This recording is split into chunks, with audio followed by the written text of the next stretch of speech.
Hi, this is Elaine Benfield, and welcome to Herstories. Today, I have a wonderful guest who I've known her whole entire life. So, this is my fabulous daughter, Hannah Benfield. So, welcome, Hannah, to Her Stories. Thank you. So, as I start off every Her Stories, I really talk about why I find a person inspiring. And ever since Hannah was born, there was something very unique about her. She was not like the other kids, super gifted, super introspective, I guess, if that's the right word. And everything that Hannah did in her life, she took with stride. She, never gave up, always took to any challenge. And I think also the determination for the passion that you have, you always run toward it. And you really don't let anything get in your way. And I think every day you inspire me. So I thought you'd be a great guest on Her Stories. So why don't we go back and hmm tell our audience and talk about you were not like other children. You had a lot of health issues growing up. So I'd love you to back up and go through some of the challenges that you had as a child. So the first health issue that I can remember was nephrotic syndrome, which was very simply an issue with my kidneys where it did not filter sodium properly. So, I had various issues. I was very bloated. It's necessary to live. So it was just a very dangerous time. And I remember one day just like looking in the mirror in the bathroom, seeing my face incredibly puffed up. Mhm. My hands were swollen. And I walk into their room and they look at me and they're like, oh no. Yeah. Yeah, it's interesting because it's minimal change nephrotic syndrome for anyone who's heard of it before. And I think it's sodium and protein that basically your kidneys aren't fully developed. hmm You were diagnosed before the age of 3, if I remember correctly. And we went on a beach trip. And as you said, like your body, and it's called edema. When you press and the fluid doesn't leave your body, it's basically not going through. You know, the protein can't leave your body, and you at that moment had to go to the doctor a lot. What do you remember at that young age?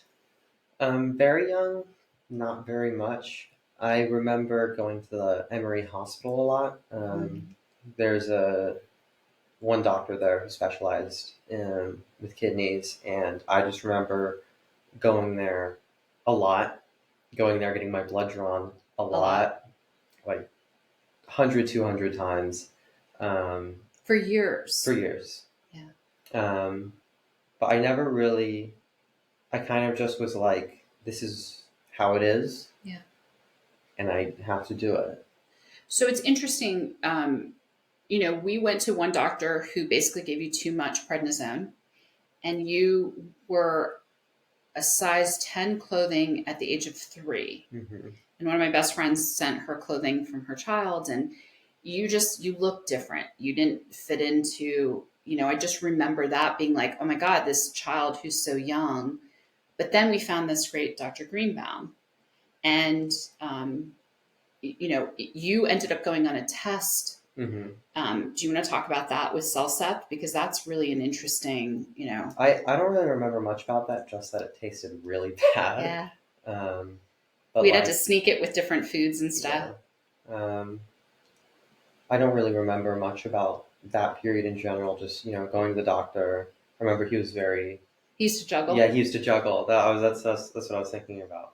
Um, So it's interesting. So you were in a protocol called Cellcept, which hmm is made for kidney transplant Yeah. patients. So I remember being super nervous, going, "Oh my God, Hannah's going to have to go through a kidney transplant," and that wasn't the case. hmm It was Emory, the head of this nephrotic department, basically said, "Hey, let's try this." I think it was a partnership with Duke University, and it actually changed our life because it put you into remission after I hmm think about 3 years. Yeah.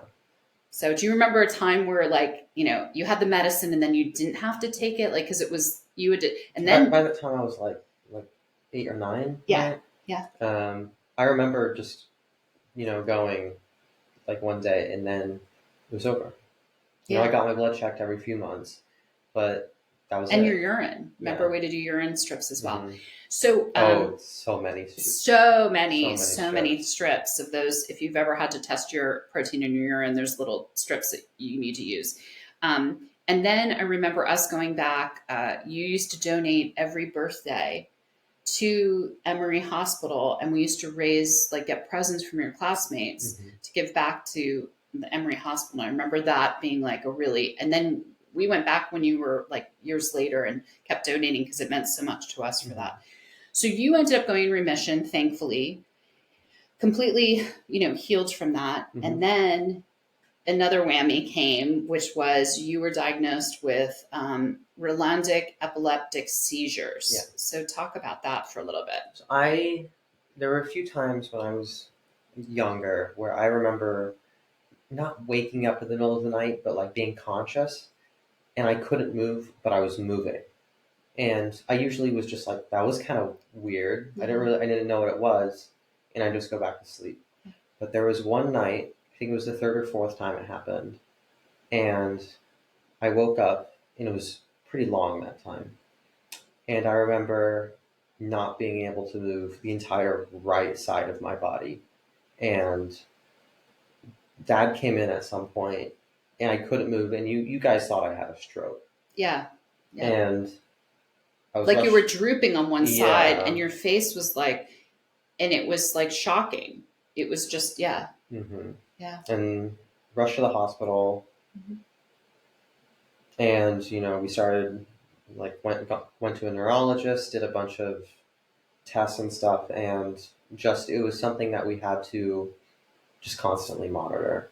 Yeah. Um, Yeah, and it's interesting. So when we went to the ER doctor said, "Oh no, when you have one seizure, it's a seizure, but when you have two, it's epilepsy."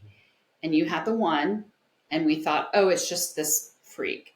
And then you had the second, and then we, as you said, we went to a neurologist, and part of this was you had to have the yeah, EEGs. And so, talk a little bit about that because that was a very unusual. And you were what, 10 to 12, 13? yeah. I remember there were two different times, or there was more than two, but like there were two different scenarios that happened. One, which was that I'd go into their office, there'd be this dark room, they'd put all the electrodes on my head, and I was told, "You're going to be here for like however long, I don't remember, and yeah, Hours. and you just need to try and sleep." And it says like 11, In the morning, yeah. 11 in the morning. Yeah. Never slept. So I ended up having to do the same thing. They put the electrodes on, but they had it all connected to like this pack, which would Mhm. just be on like my side at all times, and I'd keep it on for 24 hours straight, so that they would be able to monitor my brain activity overnight Yeah. and just throughout the day. And remember the gauze. They had gauze all around it, and when they put the electrodes on, they stick to your hair. And then we always joke about, like, I remember afterwards, and you were such a trooper because you really had, I mean, you did it, got to be at least 5 times minimum. Like, and I just remember they take it off, and then it was like your hair, and they had like Vaseline in it or something, and it was like, oh my god. And then we had to get all the stuff out. But then Hmm. what happened? What was the kind of ends with that? Um, I went on this epilepsy medication for I'd say like 3, 4 years. 3 4 years.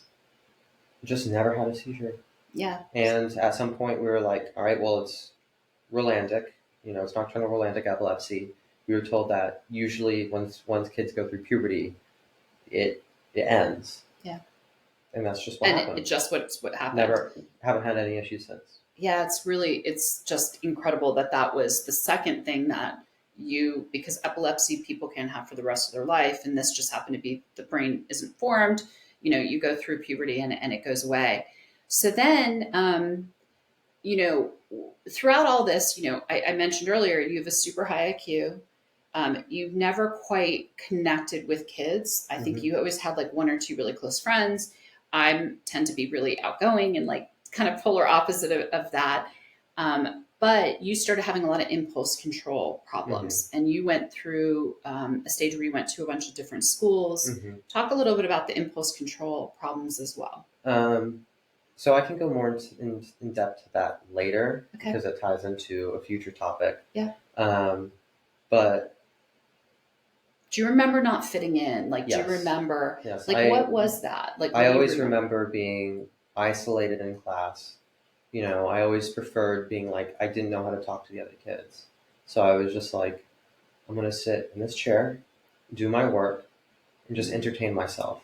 Yeah. Um, And talk to like to me, and yeah, I you, talked to the teachers more than the other students. and the teachers loved you. Hmm. Like, all the teachers are like, Hannah has so much, like, Hannah's wise beyond your years. Like, it was definitely, the teachers to me were the saving grace because Hmm. they really did interact with you. I think you had some great teachers. Overall, you had Hmm. really great teachers. So then, do you want to get into?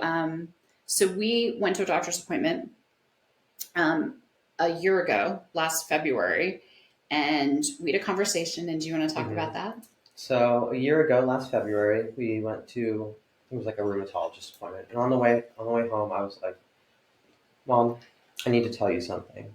And I was like, I've been ruminating on this for a few days now.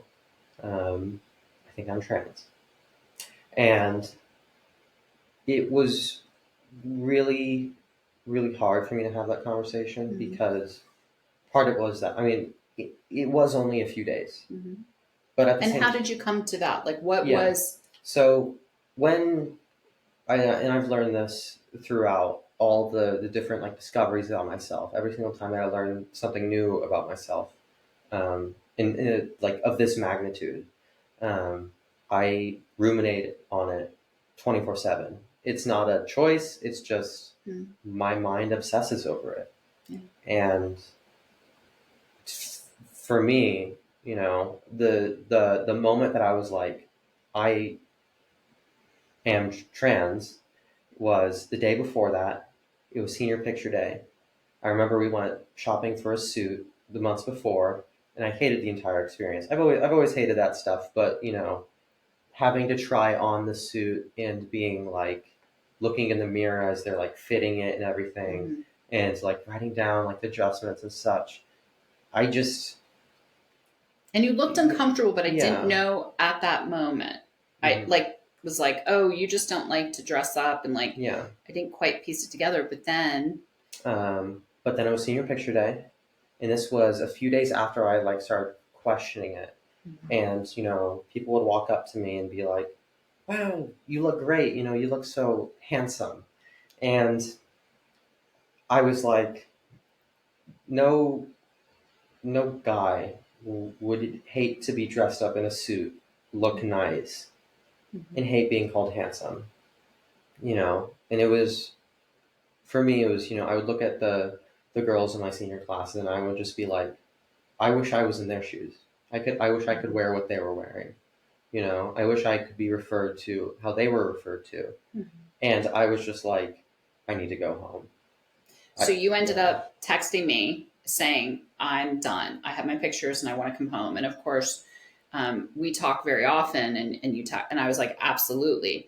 And I knew there was something different that day. And you were more like reclusive, you went in your room, and just, I remember seeing this suit like on the floor. I was like, it's like you Yeah. stripped it completely off your body. And that's like kind of pieced together. But you had a friend who ended up coming out as trans, Hmm. and you were like, and so I remember our conversation, and you said, oh, this friend of mine ended up Hmm. is a trans woman. And I remember just that quick second going, do you feel like you're in the wrong body? Hmm. And you looked, and without a hesitation Yeah. or breath, you go, yes. And I knew right at that moment that, Yeah. oh my God, like this is your, I know you hate saying path or journey, Hmm. but I was like, this is, I knew it. I knew Yeah. it instantly. Yeah. I had a really close friend of mine come out as trans. And for me, it was like, I kept thinking about it. And I thought at first I was just, I was being supportive. I was Mm-hmm. doing all this research about it. I was learning all about this just because I wanted to be a good friend.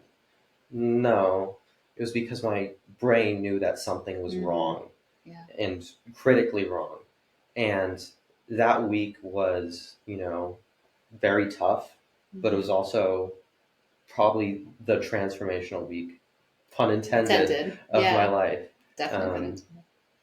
Yeah. And you ended up, I think, to credit, we ended up, having a family meeting. We ended up talking about it. We just kind of embraced it. It was, Mm-hmm. I'm not going to deny it was a shock because it was like, well, I never thought about it before. Mm-hmm. But it was also okay, if you feel this way, there's obviously so much to it. You then with days talk about the name, talk about, like every, like kind of the trans, and then telling school is really what I want Yeah. to talk about. Well, I came up with the name, I think, I'd say within 2 to 3 weeks. Mm-hmm. Um, for me, once again, it goes back to the point of I was ruminating on this constantly. I hated it because, the feeling of knowing that, how I look, how other people perceive me, Mm-hmm. how if I walk into the bathroom right now and look in the mirror, Mm-hmm. I will hate my face. Yeah. That's atrocious. Yeah. There's no other way to describe it. And I was just like, there is no explanation for these feelings other than I'm trans. And I was just like, I, I'm not, I'm not gonna hold back. Like that. I'm not gonna, hide this. I'm not gonna try and suppress this. I'm gonna go. So I thought about a bunch of names. Took me a bit to think of it, and I settled on Hannah. It felt right. Mm-hmm. There's a bit of backstory to that. We're not going to go into that, but it's Yeah. funny.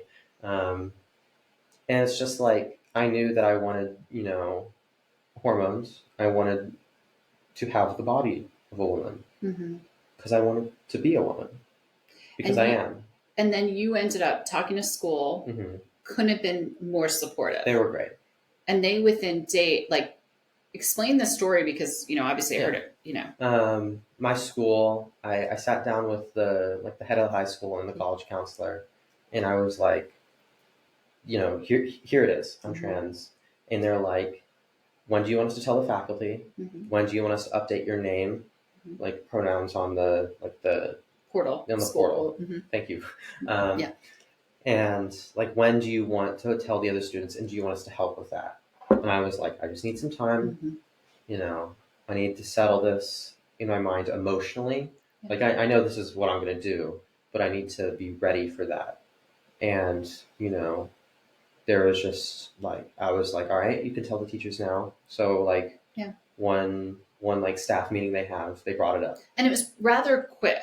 Like because I got an email from the school saying, we've talked to Hannah, blah, blah, blah. And I was like, like we still, to my mind, was like, we got to go to the pediatrician, we go to the doctors. And like, I kind of wanted to go through the logical mother, like doctor path, but they did great. Like, Yeah. I feel like you had They no did problems. exactly what I wanted. Yeah. And that's and what you were at the need. right school Yeah. with the right students, with the right, and in fairness, your father was amazing. Your, older sister was great. Your younger brother was great. I struggled the most, I think, just in fairness with pronouns. Mm-hmm. It was no lack of, like, it wasn't disrespect. It was just, Mm-hmm. for 17 years I had this name and I chose the name, and it was like a stumbling over words. But then, I know you always said to me, I'm going to turn 18 in 8 months. Yeah. I'm going down this path. Yeah. You can either help me now, yeah, or I'm going to do this when I turn 18, and I'm not going to be very happy with you not letting me do this now. Yeah. And it was, I remember you came with the yellow legal pad and wrote down, here's the order I want. And I remember like, wow, okay. So then we kind of went through what my list was. We went to a pediatrician. We ended up getting a specialist. Mm-hmm. We ended up finding a therapist. Like, we did all the stuff. So then we got to the point where we signed over paperwork in May, right? So this is February to May. Early April. We signed paperwork to agree to hormone replacement therapy, but then it becomes insurance. So you didn't start HRT, hormone replacement therapy, until when? May 1st. May 1st. Just coming up. Yeah, May 1st coming up. So so then you ended up, we went through insurance, we went through all the process. What would you recommend to parents? Because to me, I always looked at it as, you're my child. Mm-hmm. No matter how I messed up on pronouns, not trying to be hard or mean or using your dead name. Mm-hmm. I would love, actually, let's pivot. I'd love you to talk about your dead name. So a dead name is the name that a trans person used to go by. The reason why it's called a dead name, I'd say it's for two Dead. reasons, is because it's dead. That person on many levels doesn't exist. Mm-hmm. The person that used to be called that, they're not around anymore. Yeah. I'm the same person, but I'm a different person. And, you know, being referred to that old name is like, it doesn't, like, why?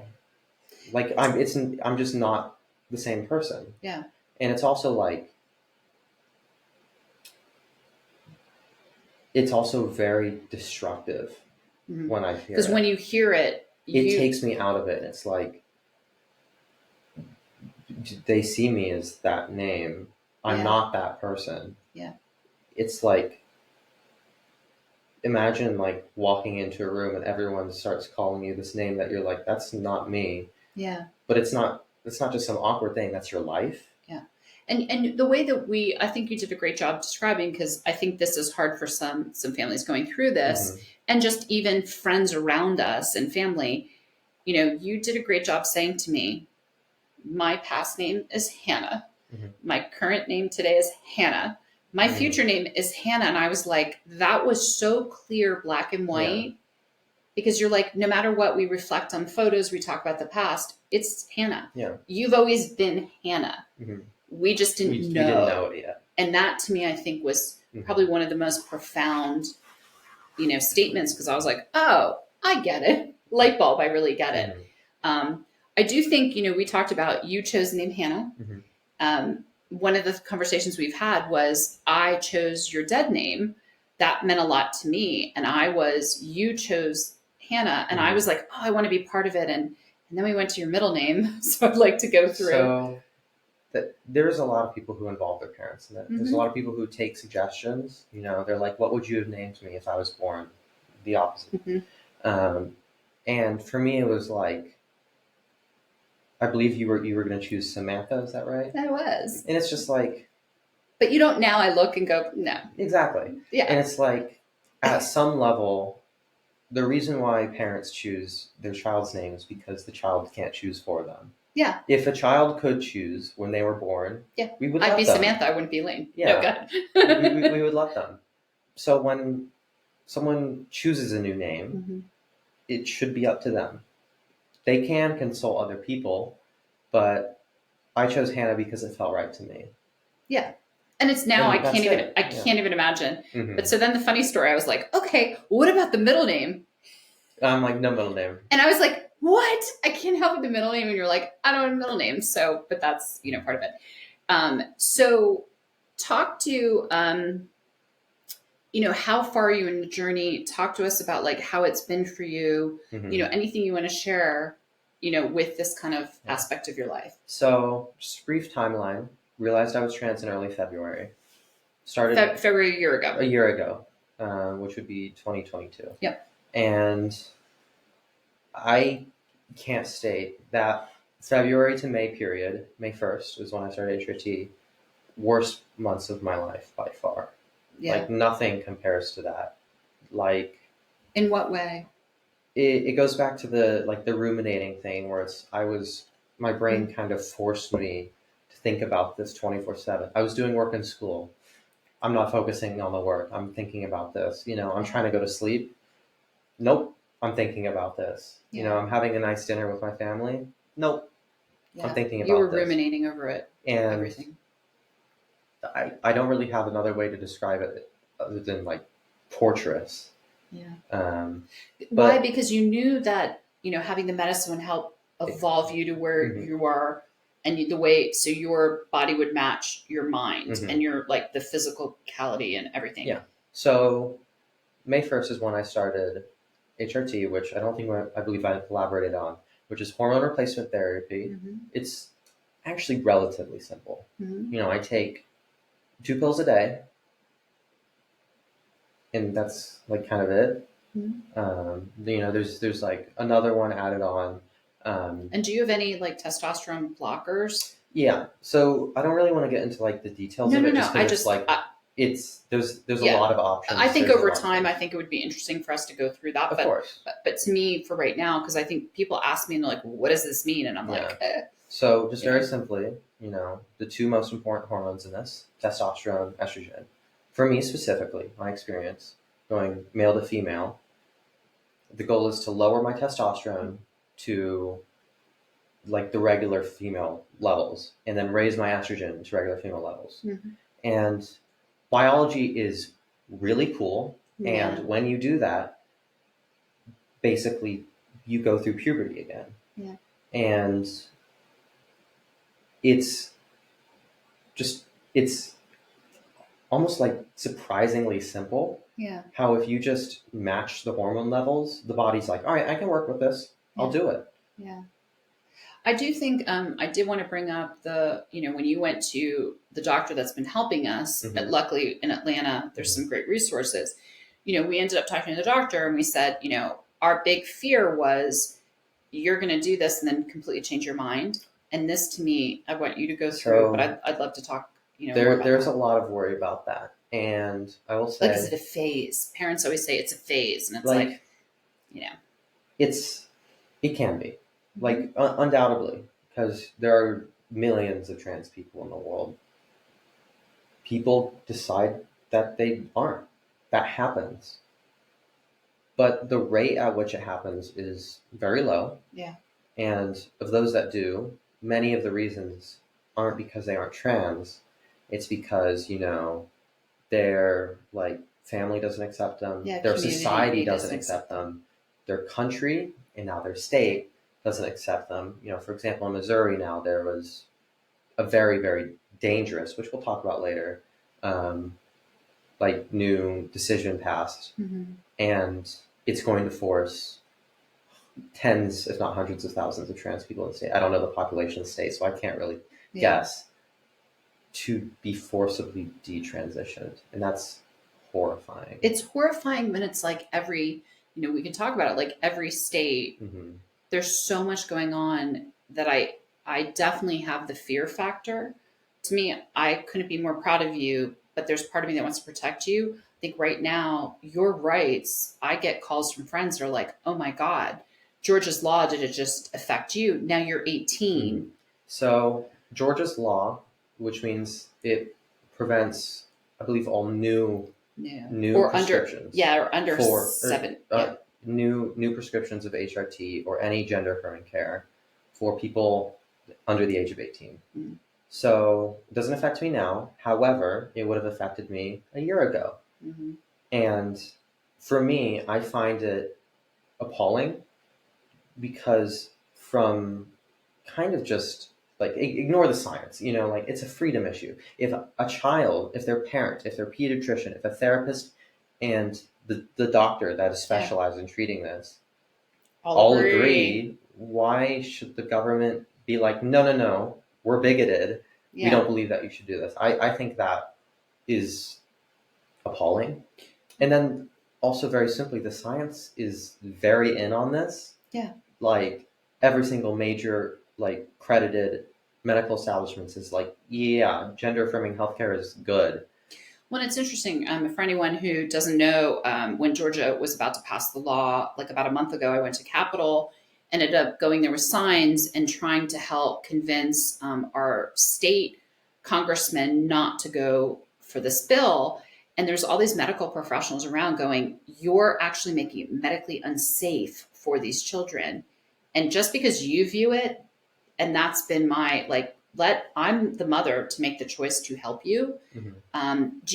Would you, if you would have known this, I'm not sure if I think we've talked about this, like if Mm-hmm. you would have known and had these feelings back when you were 12 or 13, would you have gone down this path at that age? Like, because some people are like, kids So should wait till they're 18. I'm like, no, there's so many more yeah, factors than just waiting. it's not just as simple as you should just let them wait. So I'll use just, and I'll be talking for like 2 minutes, but like I'll use the example of, let's say I found out when I was 12. So the age I started puberty was like 13, 14. Mm-hmm. So I was 12. The What should happen is that nothing should Mm-hmm. happen. I can start dressing up. I can start going by new names. I can be referred differently. And then once I start going through puberty, I should be placed on puberty blockers. So there's a sentiment I hear a lot in anti-trans discussion of you shouldn't make irreversible changes on children's bodies. Puberty is an irreversible change. Mm-hmm. Puberty is irreversible. There's it just is. Puberty blockers is the only reversible thing because you are choosing not to have anything happen. Yeah. You are choosing You're to let holding your body yeah, still, exactly. basically. And then so I would, if I knew when I was like 12, turned 13, 14, gone on puberty blockers and just waited. And then when I decided, with help of parents and doctors and therapists, etc., when I was ready in my 15, 16, 17, in that range, whenever I was ready, I should be able to start going on the puberty that I prefer. Yeah. And this is important because you can't make someone not have puberty until they're 18. That's silly. Yeah. And you shouldn't also force people who know that the puberty that they're going to go through is harmful to do that. That's abuse, in my opinion. Yeah. No, and it's the one thing I wanted to bring up as well is when we went to the doctor, you talked about like majority of people, when kids go down this or adults go through this, they don't change their mind. The percentage is minuscule. So one of the things the doctor told us is there's 3 parts, Yeah. that of the journey. Do you want to talk about that? So, we can say there's 3 parts, but it's really just Phase, how old are you when you realize? Because there are people who realize when they're 3 or 4, Mhm. and they're like, they see the clothes that they're wearing, they see the clothes that their sister's wearing, and they're like, I don't want to wear these. I want to wear these. I want to look pretty. Yeah. And it's like there's a lot of people who know when they're very young, and that's how it's usually portrayed, because it's the most obvious example. And then there's people who find out, in the early teen years, who see all their friends start going through puberty, or they start going through it themselves, and they're like, I don't like this. Mm-hmm. This makes me feel distressed. And then there's people like me who find out in their late teens or mid to late teens, and they're like, yeah, I never realized how much I hated this. Mm-hmm. And then, I can just keep going, like early 20s, there are people who live, basically a decade, gone through the puberty that they didn't want. And they're like, I just lost all these years. Mm-hmm. And, the average age that people find out they're trans is in their late 20s. Yeah. So to have it portrayed as this thing where people know when they're very young it's just not true. People find out whenever. Well, they find out when they find out. And they're either suppressing it themselves or they're nervous or society. We've also talked about, there's a famous person who I don't want to mention. I just don't like her politically. But she, really came out in her 60s, but had a whole life of basically, dressing as a woman, was married, had many, many children. And you go, but she always knew. And then later in her 60s. So that's another phase that, it's like she hid her whole life being someone she knew she was not. And there's many layers to it where it's like, if you look at the rate of trans people in my generation and teens nowadays, the reason why it's increasing is because awareness. Yeah. People are more accepting of trans people. Yeah. Try being trans in the 70s. Don't. Yeah. Your life is threatened. Yeah. Do you worry? So I want to be conscious of some of the things I think are really important for a mother. How can we help families? And what did I do right? What did I do wrong to help? Because in the end, I say this, and someone said to me, and I think I mentioned this to you. Someone said, "Oh, well, it's got to be easier for you. Hannah looks like you and looks like your mom." And I'm like, "Yeah, maybe, but it's also I don't care if you look totally different than me. Yeah. You're my kid." But so what, and I know pronouns, I made mistakes, but to me, it was part of my evolution to accept you. Yeah. And this path that I just is the right, there's no doubt. I think, compared to an average parent, you are well above average on this. Yeah. No. Yippee! You believed me. You let me transition. You worked with me on these things. Sure, you needed time to process them. but I got what I wanted within 3 months. People don't get that very often. Mm-hmm. I'm very lucky to have realized, been so sure, and then been in a position at the time to be able to do that. And the worst thing that a parent can do is not believe their kid, believe that they're lying, or believe that, they've They been can, corrupted. yeah. Um, and if you're listening to this and you are an example of that, I hate to say it, but you, you are causing your kid pain. And it's dangerous. It's dangerous It's, because when people aren't accepted, when people can't live who that they know they are, mhm, what do you think's going to happen? You yeah. know. And we know, unfortunately, we know examples of this that, Mhm. parents just have to embrace. It isn't, to me, we talked about it. It's not the easiest path. Mhm. And to me, if you really believe and you know in your heart this is who you're meant to be, you wouldn't have chosen this. Yeah. If this, like, that's what I No. try to explain to people going, I really? Like, I'm being transfer attention. Like you really want the government attention the way that yeah, it's happening right now. I'm like, no. yeah, Half the country believes that I'm some child groomer, yeah, just because I'm trans. It's not the attention I want. It's yeah, attention I just get, and yeah. there's no way around it. So if you, what would you say to the kids that are listening that go, oh my God, I didn't realize? Would you, and I know it all depends on your family and you have a Yeah. fabulous support system, if I do say so myself, but like you have a great, great, great group Hmm. around you. What'd you say to those kids then? Um, it's gonna be hard. That's the life. But it's worth it. Mm-hmm. It's very worth it. Um, and there are always improvements to be made in this regard. Where we are, where society was 10 years ago in regards to trans issues is nothing, nothing, absolutely nothing compared to where we are now. Do you Even think even it'll, half a decade ago, even a year ago. do you have hope that it will get easier?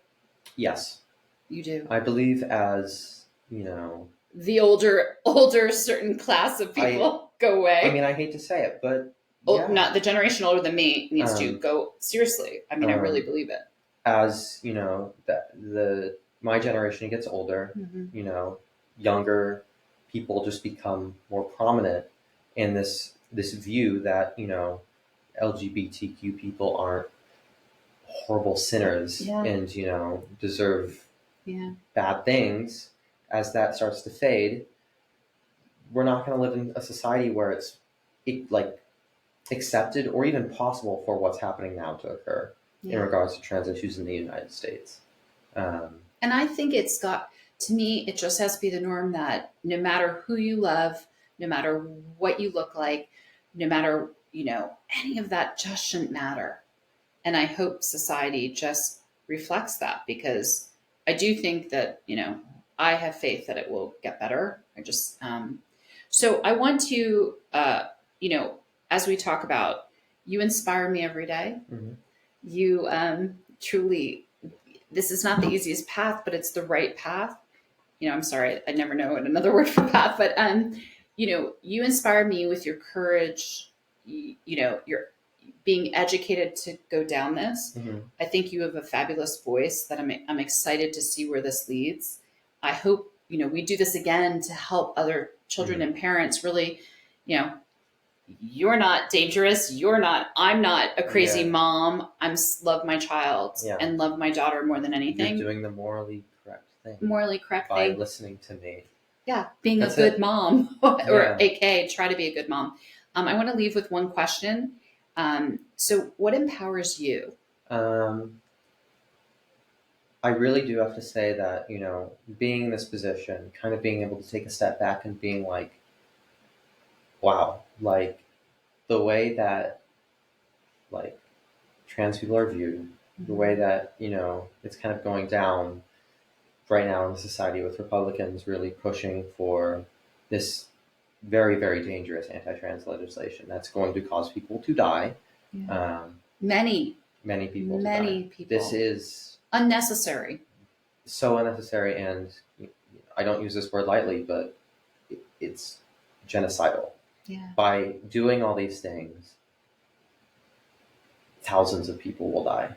Yeah. And that should be unacceptable. And the fact that we aren't kind of like talking about it more is worrying. But being able to kind of see this, everything, and just taking a step back and kind of realize, like, despite my differences, despite, Mm-hmm. you know, how many people in this country would treat me, I'm still going strong. I'm still going to do this. Mm-hmm. And it means that I can make bonds with people who are in my similar situation, who get it, who Or understand. people that support you Hmm. and just don't question it. Being able to find communities who are accepting and who just Mm-hmm. know. Your people, finding your people. Exactly.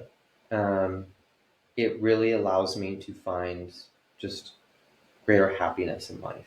Mm-hmm. Um, And you are happier. yes, Like, drastically. I can't even, anyone that knows Hannah, like, it's like a weight lifted that I didn't know was there. And to see you smile and to see you really shine, um, I can't wait to see where you go with life. Mhm.